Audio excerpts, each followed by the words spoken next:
Not every hero is a leader, but every leader requires a certain sort of heroism. And if we're going to find a point of heroism in this week's Parsha Pinchas, then we need to understand the relationship between heroism and leadership.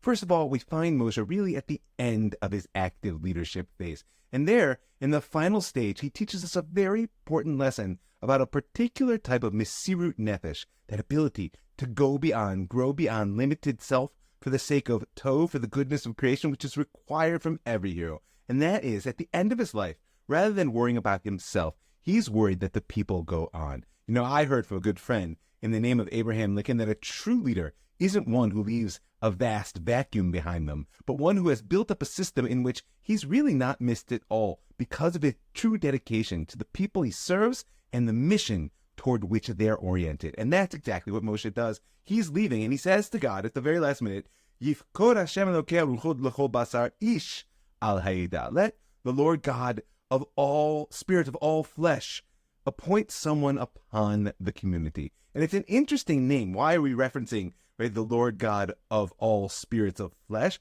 Well, Rashi explains what Moshe meant. He says, just like the spirits of all people are different, find a leader who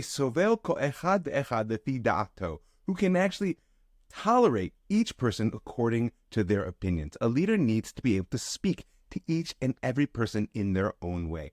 At the same time, a leader who does nothing other than try to please the diverse crowd which they serve is going to end up, first of all, not being able to lead. And second of all, is going to spend most of their time as a people pleaser rather than as a leader. And so when God responds and chooses Yehoshua ben Nun, Moshe's chief student, God calls Yehoshua Ish Asher Ruach Bo. But the definition is slightly different. Because as Rashi explains, well, it's like you asked Moshe, he has the ability, La'aloch keneged rucho kol echad echad. He can go against the spirit of each one. Meaning, a true leader is able not just to speak to the spirit, to the ideas, to the opinions and perspective of each person they're leading, but can actually stand against them in important ways. In that classic sense of ezer kenegdo, of the helpmeet who stands against the original model of leadership. But what's the interface between such a capacity to lead individuals by both bearing their differences and standing against them when necessary, and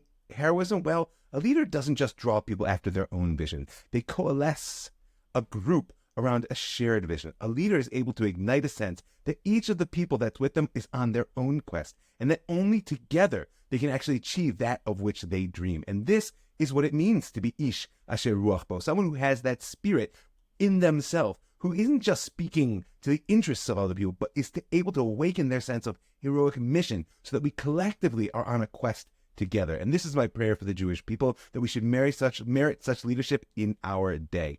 If you want to know more about heroism in the Parsha or otherwise, go to jewishheroism.com. You can see the 7 steps of the Jewish hero's journey with source sheets and supplementary videos to help you along the way. Good Shabbos.